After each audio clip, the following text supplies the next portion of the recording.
I'll begin with my questions. But before that, we'll have a little history into crime writing, with its origins tracing back to the 1700s with Voltaire's Zadig to Edgar Allan Poe's Dupin and the pipe-smoking detective that we all love and his sidekick. The genre has still continued to inspire across the globe. The genre further segments into hard-boiled noir, procedurals, and one of the most recent being mixed genres, where you have fantasy, science fiction, and cozy crime. Crime thriller is the leading segment in leisure reading worldwide. Yet in India, for the past 10 years or so, it has never dominated. And ironically, one of the most important reasons for that could be that the segment is #1 on Netflix and other OTT platforms, but never really translates into writing. One theory is that readership sees our crime fiction as a derivative of Sherlock Holmes. And why read anything else if there's Sherlock Holmes, and people will always rush back to the original.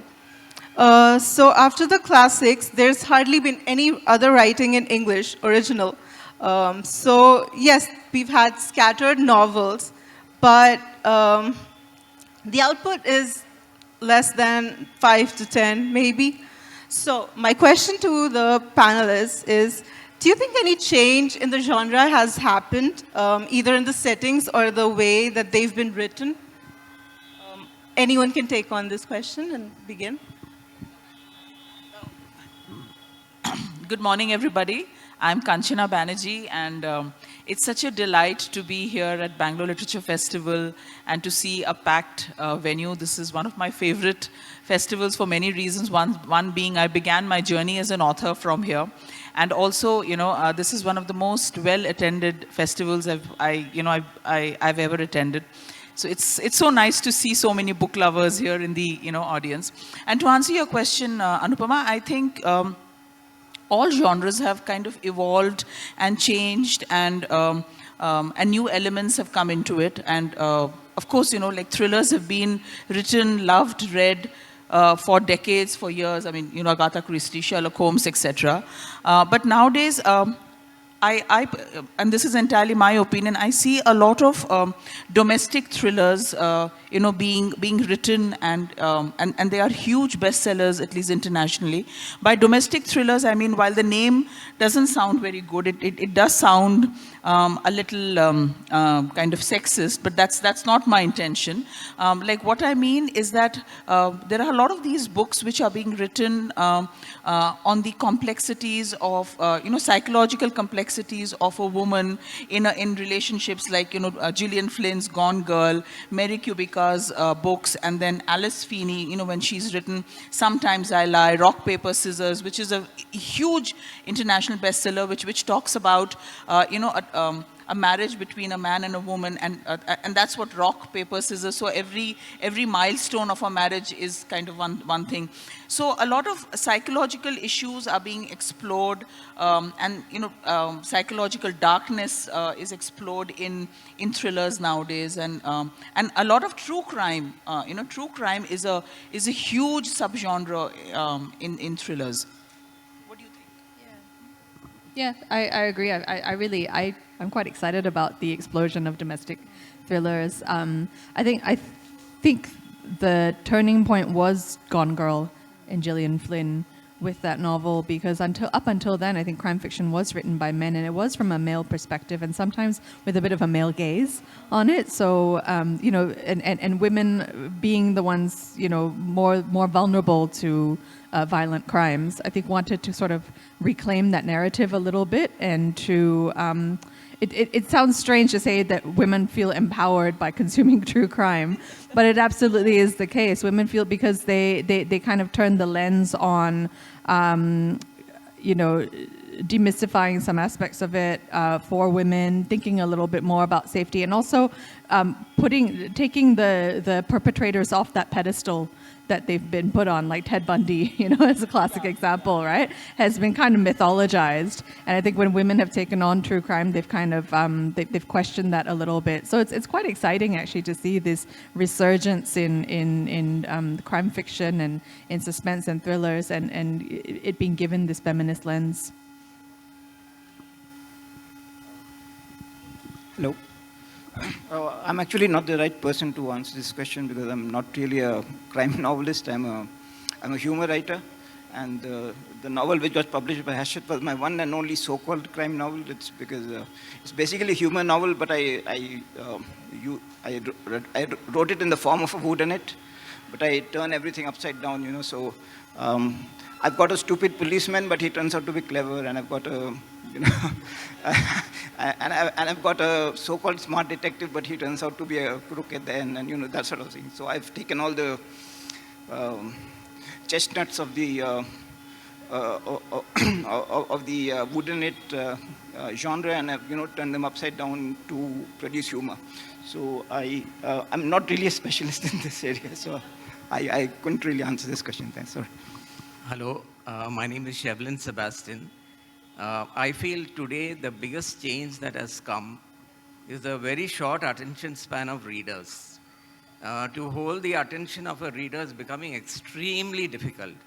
So I feel what writers have to do today is that whatever they write, they have to trigger an image in the reader's mind. If they can't trigger an image in the reader's mind, they'll stop reading. I found that I myself, after 15 or 20 minutes, or rather even 15 minutes, I feel tired and I have to go back to get my dopamine rush from going through the mobile phone. So that's the problem nowadays. You have to write very tight, very intense, and you have to catch the attention. And I think Abraham Verghese said very rightly, you need a conflict. You need a conflict, and personally, my book is a non-fiction book written in the style of a novel. You need a lot of anecdotes. From the time mankind has come, they always want to listen to a story. And if you can tell a story, if you can keep telling stories, not one story, I think that's the only way out in this. That's a new trend, I believe. So my next question is, so whodunits? Oh, okay. Can you hear me? Whodunits. You talked about whodunits. So my first question would be, do you write with the ending in mind, or do you just let your writing flow towards the ending and then you get to it? That's an important aspect, I feel. For me, it's different.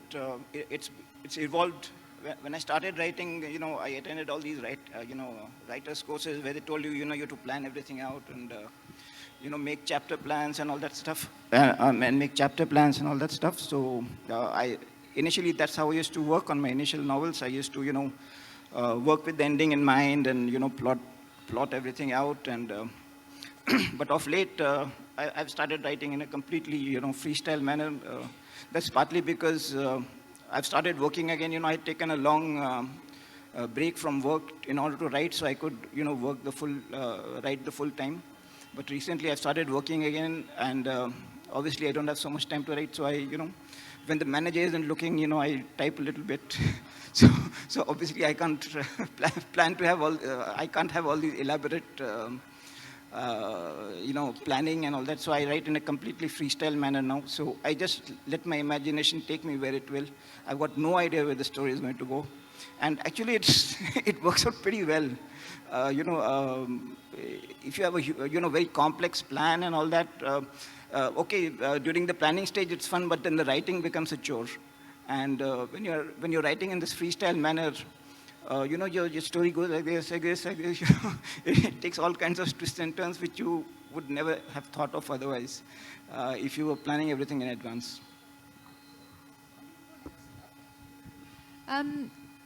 Yeah, I'm similar to you, actually. I had never really attempted a crime novel until my latest novel.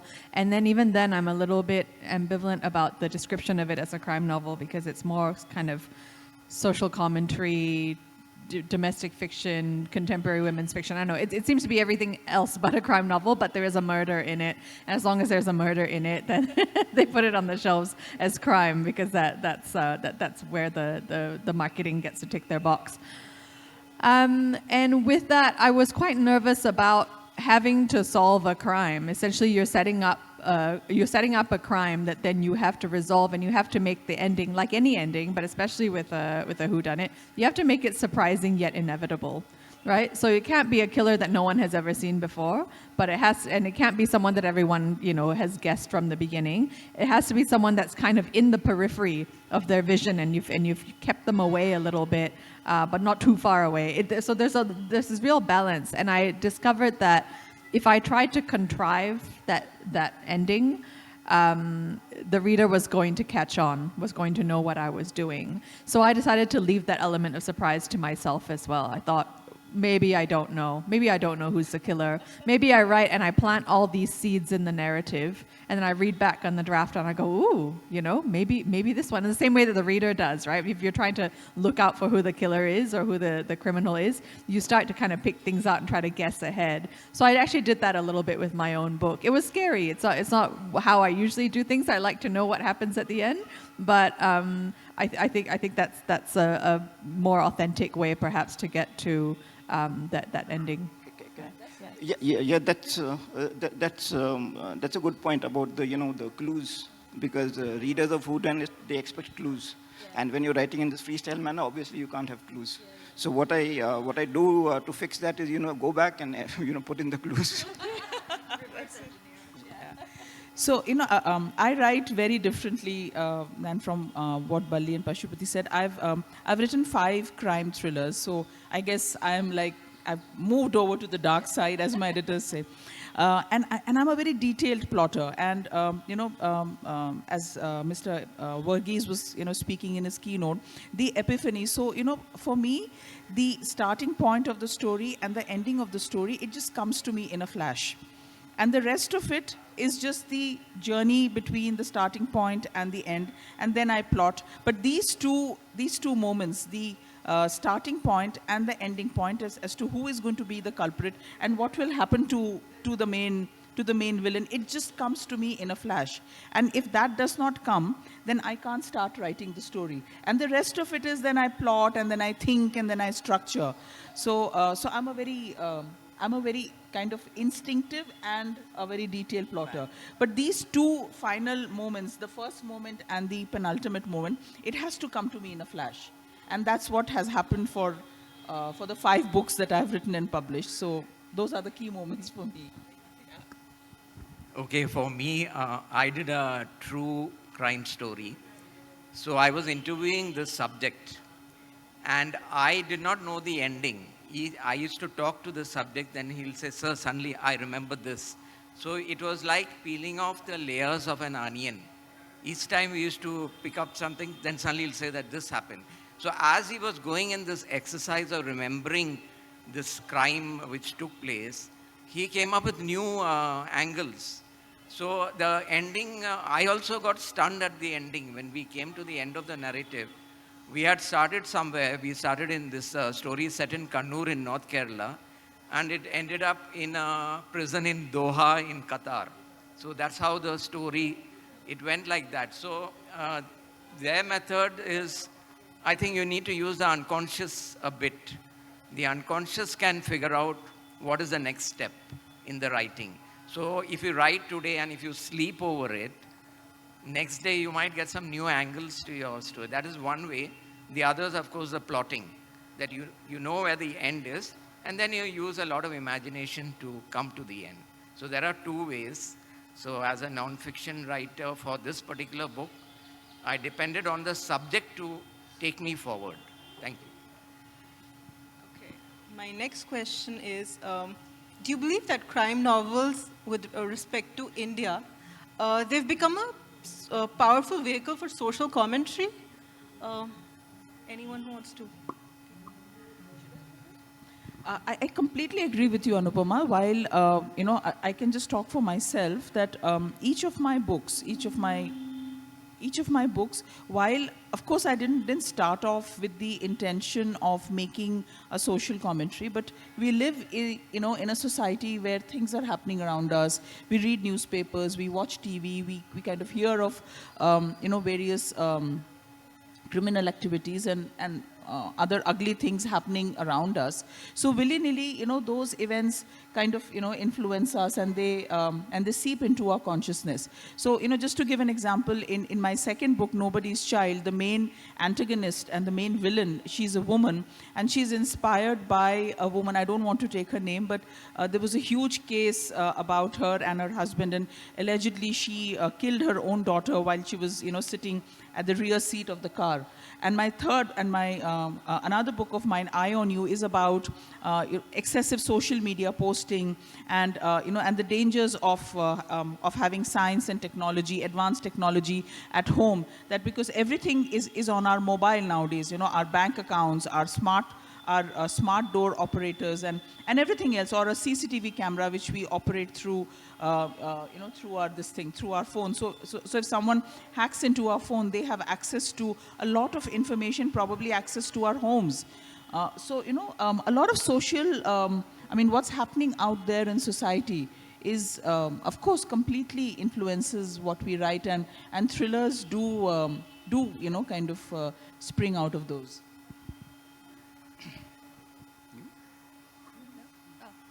Yeah, I suppose my novel, it doesn't take place in India, but it is about social. It is very much social commentary about the lives of domestic workers and what happens because they're so vulnerable in the systems that they're in. So it takes place in Singapore, and it's 3 Filipina domestic workers.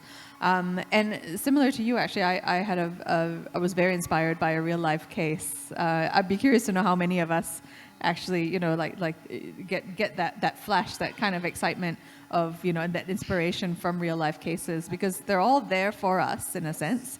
But then there's a little bit of digging that we can do, a little bit of, exploring other narratives. Like in my case, it was based on a case of a domestic worker in Singapore years ago in the 1990s who was accused and then executed for murder. And I lived in Singapore at the time. I was 15 years old when I was about 12 or 13 when it happened. And the narrative that I heard, especially because all we had was state-run media back then in Singapore as well, there's not much internet, and there weren't any alternative narratives. All I heard was that she was guilty, 100% guilty. When I was 15, my family moved to the Philippines. And every time I told people there that I was from Singapore, the first thing they would say is, "You executed one of our countrywomen." Me, personally. Right? They would say, and there was a lot of anger, there was a lot of hostility towards people from Singapore and towards our country for doing an unjust thing to one of theirs. So there was a completely different narrative that was told. And the narrative that was told in the Philippines was that she was vulnerable, she was exploited, she was framed, that the investigation wasn't very fair. And I remember it was like this moment for me at the age of 15. It was just this kind of lightning bolt moment of, oh, everything I know might not be the complete truth all the time, right? There is another truth, and it depends sometimes, on the media and how it's skewed, but also on like loyalties and emotions and who we want to support and whose narrative we want to look at. So I've been very curious about that sort of thing since then, although it took me much longer to then actually get down to writing the novel about it. In my case, I was affected by a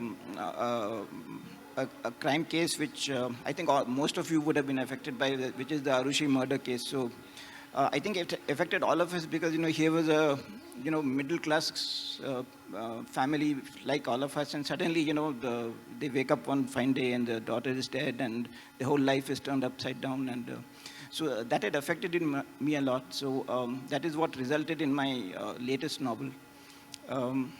But of course, being a humorist, I took the humorous approach. So in this case, in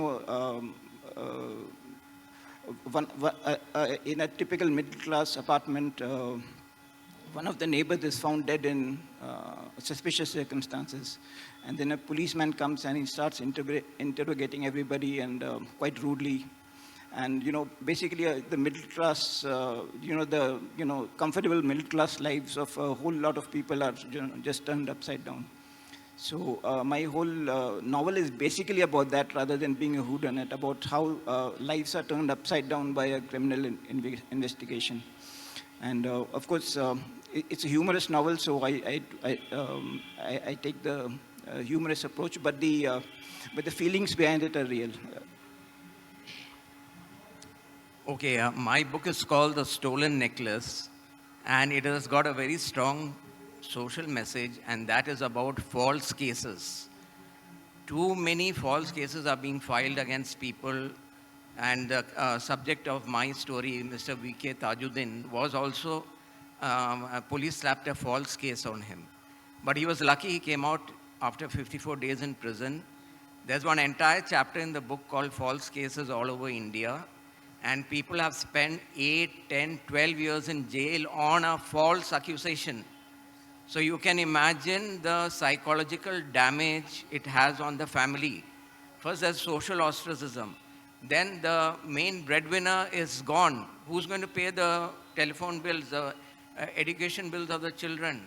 All the expenses are falling on the mother. And this case goes on and on. It's a grinding case based on a false accusation.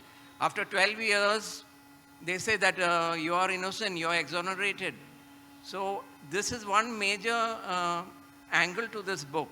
And the Jamia Millia Teachers Association has brought out a PDF file, which is available on the internet, 16 false cases by the Delhi police.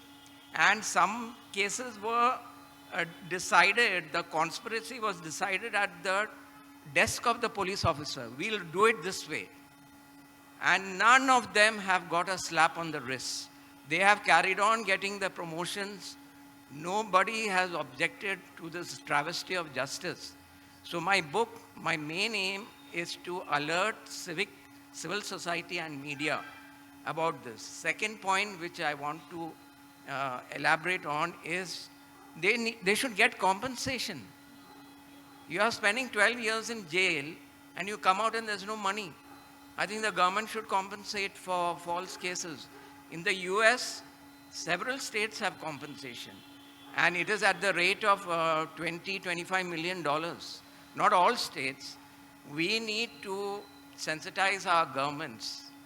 We need to pay them money. How are they going to pick up the threads of their life? Their careers have been demolished. And they have to come out. They're psychologically so affected. These men, apart from their families. So this is a very important message in my book. I hope you will read and sensitize and spread the word. Thank you. Okay, that was very heartrending. And so you do agree that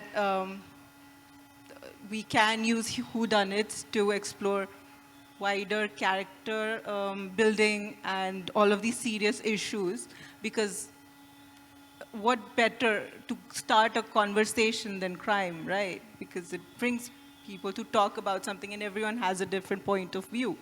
So yeah, I do get that. My next question would be, can Indian crime fiction break the label of being derivative? Much like our films have reinvented the thrillers as with shows like Gangs of Wasseypur, Mirzapur, and all of these. Do you think Indian writing has the ability to do that? Very much. One of my books, my second book, Nobody's Child, it has been taken up by a southern OTT platform, and I'm hoping that someday, it will be made into a web series. Then my current book, Until I Find You, Mr. Vishal Bharadwaj, who's a very well-known filmmaker, he has expressed a kind of a liking for the story. In fact, he endorsed my book. So I think, Indian thrillers, and I can speak broadly and also with reference to my books, because like my current book, Until I Find You, it is set in a small, fictional village in Rajasthan, in Shekhawati, and it is inspired by the Jonestown massacre, which happened in USA about a cult. So, there are ingredients in my story, and when I look at, and when I read the thrillers written by my friends, my friend authors, Richa Mukherjee Srivastav. Many of her books have been optioned. Kanpur Khufia Private Limited. It's about a detective in a small town in the outskirts of Kanpur. So there are loads of very interesting elements in especially Indian thrillers that are being written, which would make for fantastic web series, for movies, and I see so many of them around, and I really hope Mr. Vishal Bharadwaj does something with Until I Find You. It would be lovely to see, because a lot of people have told me that it has all the basic ingredients for a good movie. So let's see. I mean, but that's a lot of luck, as they say, luck by chance. So let's see what happens. Could you repeat the question? Because I didn't hear the whole question. Okay, so do you think Indian crime fiction can break the label of being derivative? Oh, And yeah, absolutely. I mean, there's just such variety in the sort of crime fiction that we see, like as in this part of the world, and it's there's you've got the sort of the literary crime fiction, and then you've got the things that are more sort of made for TV, I suppose, and then you've got the true crime. I mean, just being on this panel, right, we see such variety, and so I don't think there's anything derivative about it, and I think again, like, the genre has really expanded, and the genre is being taken more seriously as well by readers, as well as the genre is also not being seen as something that has one definition or one sort of, there's not a purity to the genre anymore. Like, there's humor in crime fiction, there's feminist crime, there's domestic thrillers. Like, it seems like, adding elements of other genres into crime fiction, I think, kind of enriches it and strengthens it rather than, corrupts it, as any purist might think. Yeah, speaking for myself, my novel is, of course, all about turning stereotypes upside down. So I very consciously try to avoid stereotypes. In fact, I use stereotypes to my benefit to, get humor out of them by, twisting them around and turning them upside down and so on. And in general, I think Indian authors try to avoid stereotypes because all the Indian authors I read, none of them, stick to the formula. So I think that is true. I think Indians and India as a democracy, we are maturing now, and more we are writing about ourselves. I mean, there was a time when Dominic Lapierre came and wrote The City of Joy. I don't think that will happen now. We are doing a lot of writing about ourselves. And my book, which is my first non-fiction crime book, I didn't look at what they were writing abroad. I was just trying to write in my own way, my own style. I didn't feel, I should copy them or nothing. I think we have the confidence now to write in whatever we want. We can use whatever style we want. And there are so many beautiful books which are coming out. So good news is that we don't have to depend on foreign eyes to define us. We can define ourselves, which is the sign of a maturing democracy. So I don't think we are derivative in any way.